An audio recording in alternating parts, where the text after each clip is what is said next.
이재명 대통령 어제는 한미 정상회담을 앞두고 4대 그룹 총수, 그다음에 경제 단체장들을 만났습니다.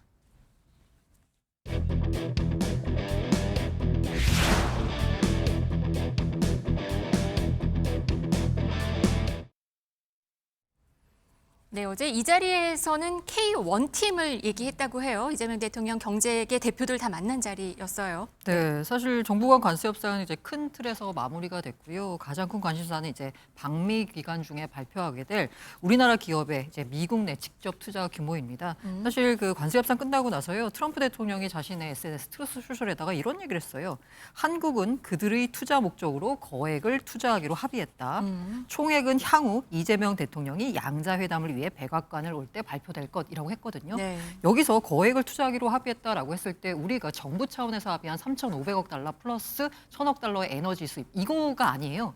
이 거액의 투자로 하기로 합의했다는 기업들의 직접 투자를 말하는 거거든요. 이 때문에 관세 협상을 성공적으로 마무리하기 위해서는 아무래도 기업들의 협조가 좀 절실하다라는 측면에서 이재명 대통령이 특별히 불러서 여러 가지 얘기를 나눈 것 같습니다. 그 큰 틀에서 금액과 펀드 조성 뭐 이런 정도만 얘기가 나오고 이제 한미 정상회담에서 구체적인 금액 아니면 투자 계획 이런 게 좀 나올 것으로 예상이 되고 있는 상황입니다. 이 미국 방문을 한 경제인단이 15개 회사라고 해요. 아까 방금 화면에서도 보셨는데 기업 총수들 일단 다 왔어요, 어제는. 네, 뭐 웬만한 우리 대기업은 다 갔다라고 보시면 될 것 네. 같아요. 이재용 삼성전자 회장, 그리고 정의선 현대차 회장, 최태원 SK 회장, 구강모 LG 회장, 김동관 하나부 회장, 정기선 HD 현재부 회장, 이재현 CA 회장. 네, 자, 이름만 다 다 아는 네, 나열하기에도 약간 버거울 정도로 거의 모든 재계 총수들이 총출동했다라고 보시면 될 것 같고요. 네. 그만큼 우리 정부가 이번 그 한미 정상회담에 얼마나 많은 걸 지금 뭔가 뭐 기대도 할 수도 있고요. 아니면 우려감을 좀 불식시키는 자리가 될 수도 있고요. 네. 뭔가를 해결해야 되는 중요한 자리다라는 걸 보여주는 간접적인 그림이다라고 볼 수 있을 것 같습니다. 네, 어제 간담회는 이 한미 정상 앞두고 어떤 카드를 좀 재점검하는 그런 자리가 아니었을까 싶은데요.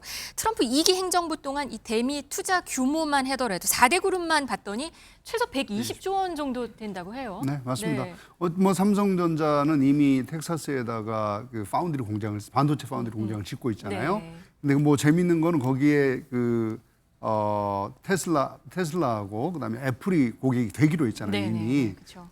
그러니까 우리 입장에서는 투자를 하면 엄청 좋은 거예요, 지금 네, 사실은. 그렇죠. 그리고 SK가 HBM 관련된 이제 패키징 공장을 짓기로 있고, 현대차는 이제 친환경 설비 늘리는 쪽으로 210억 달러를 투자를 하기로 했고, LG도 배터리 합작 투자해서 200억 달러. 뭐 이렇게 해서 4대 그룹만 하면 한 120조쯤 됩니다. 네. 그러니까 나머지 거 남아 있는 건 이제 구매 쪽이고요. 조선 쪽에 어떤 투자가 들어갈지는 조금 더 이제 논의를 해봐야 되는 것 같고. 그러니까 이게 기존에 투자하겠다고 조금 얘기가 있었는데 이걸 좀 구체적으로 수치가 그렇습니다. 정해진 거고 조금 더 늘리거나 이렇게 좀 더 된 건가요? 늘리겠죠, 당연히. 이제 삼성 입장에서도 반도체 공장을 더 늘리거나 아니면 뭐 냉장 공장을 더 늘리거나 뭐 이런 방식으로 갈 거고, 현대차도 자동차를 더 늘리거나 뭐 이런 식으로 이제 갈 거라고 생각이 되고요. 나머지 이제 그 두산이나 이런 쪽도 어차피 SMR은 협력을 해야 되니까 네. 추가로 투자하는 부분을 밝히지 않을까. 그래서 결국 핵심은 우리 트럼프 대통령이 아시잖아요. 나 이거 했어 이렇게 보여주는 거 네. 엄청 좋아한단 말이에요. 그럴 만큼. 그럼요. 그거를 듣고 싶은 거예요. 내가 임기 동안에 이 정도까지 했다. 벌써 한국이 3,500억 투자하기로 했고, 달러 투자하기로 했고, 1,000억 달러 구매를 하기로 했는데 그거 말고 이런 대기업들이 이걸 하기로 했다. 근데 실제로 이제 우리나라 대기업들의 위상이 얼마나 높으냐면 워싱턴 DC에 가서 예컨대 장관하고 미팅을 하잖아요. 네. 그러면 대기업 총수가 가서 호텔에서 이 호텔에 묵고 있는데 아침밥 식사하실까요? 그러면 와요. 네. 근데 우리 장관이 가서 하면 잘 안 만나줘요. 그래요. 기업 총수가 오히려 더 힘이 센 건가요? 그럼요. 지금 돈이 미국에서 있잖아요. 돈이 있으니까. 이 사람 투자를 받아야 되는 사람이고, 우리한테 와서 얘기를, 미국 사람들이 우리 정부 사람들을 만나는 거는 그거 규제 많으니까 좀 풀어줘. 이거 하려고 그러는 그렇죠. 완전히 이해관계가 다른 거예요. 네. 그러니까 그 정도 위상이 높기 때문에 이번에도 지난번 관세 협상 때 사실은 재계가 엄청나게 큰 역할을 네. 했습니다. 이번에도 제가 보기에는 이제 큰 역할을 할 걸로 보이고요. 이분들이 같이 가줘야 네. 신뢰성이 생겨요. 네. 저 사람들이 와서 직접 약속을 했으니 투자를 하겠군. 실질적으로 실행이 되겠군. 이런 의미로 받아들이기 때문에 저분들의 역할이 굉장히 중요하다.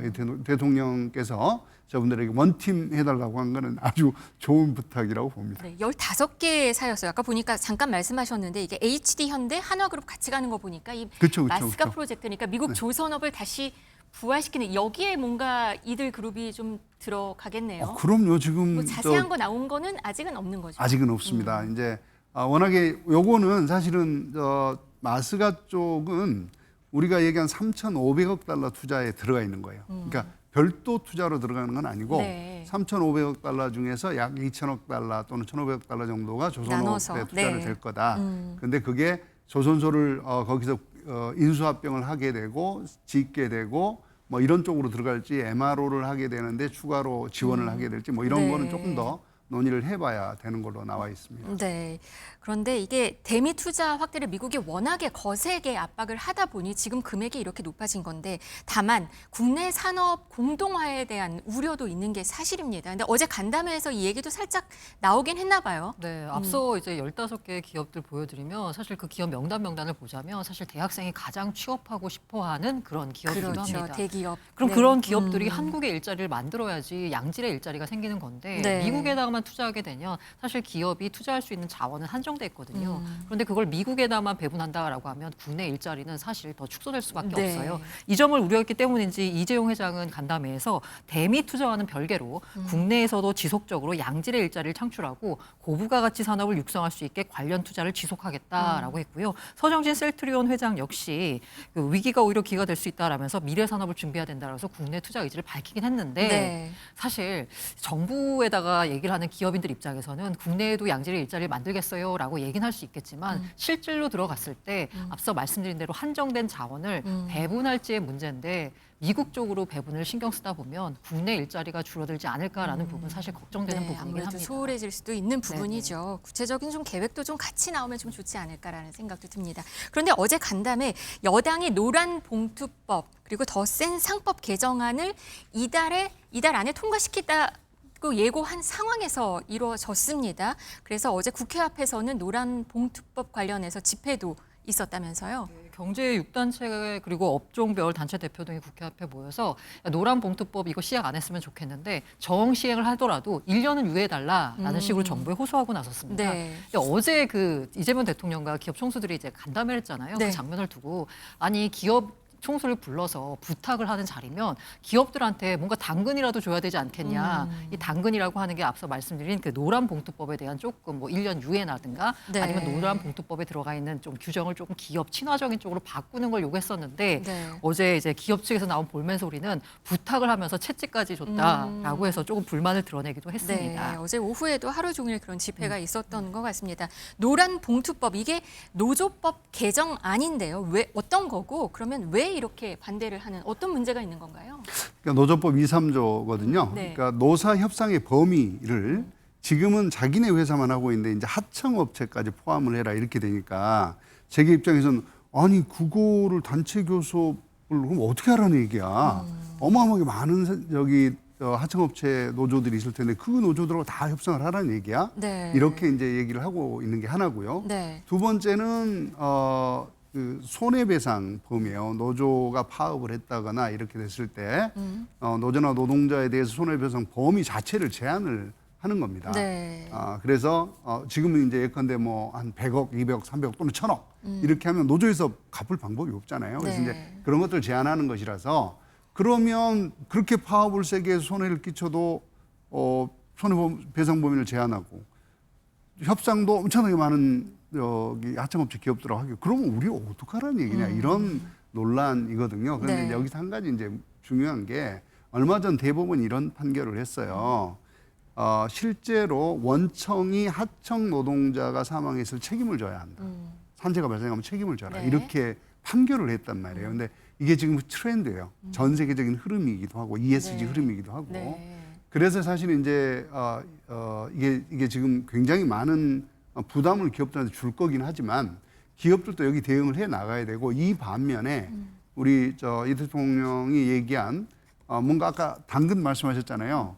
그래서 선진국처럼 맞추되 내가 그걸 하기 위해서 뭔가 다른 걸 고민하겠다라고 얘기를 한 요 부분이 어찌 보면 노동 유연성의 제고 혹은 이 기업들에게 조금 더 배임죄라든지 이런 부분 나중에 상법에서 말씀하신 그런 부분에 대한 완화 이런 것들에 대한 어쩌면 약간의 당근성이 고민되고 있지 않나. 고민되고 이런 있지 않나. 네. 그러니까 이런 게 있어요. 노란봉투법 통과가 되면은 네. 미국 공장 건설하는 것도 노조가 파업을 벌일 수 있다. 이 얘기를 하면서 지금 얘기를 하는 그렇죠. 거거든요. 사실은 이제 그거는 뭐 지금도 그러고 있잖아요. 지금도 예컨대 이런 거 있어요.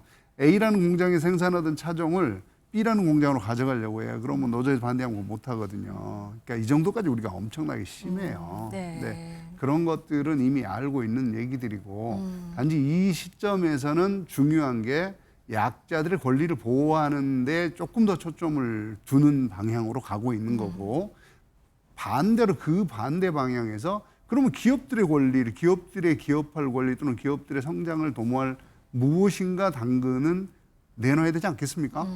이제 이 부분은 아마 정부가 고민을 하리라고 생각이 됩니다. 더 센 상법은 뭐예요? 상법 제2차 개정안. 이건 또 뭐가 문제인 거예요? 지금 얘기하는 거? 2차 개정안은 1차 개정안은 이런 거예요. 이사의 주주 충실 의무가 들어간 거거든요. 이사가 회사에 충실해라 이렇게 돼 있었던 거를 주주 충실 의무로 확대를 한 게 상법 개정 지난번에 통과된 상법 개정안이에요.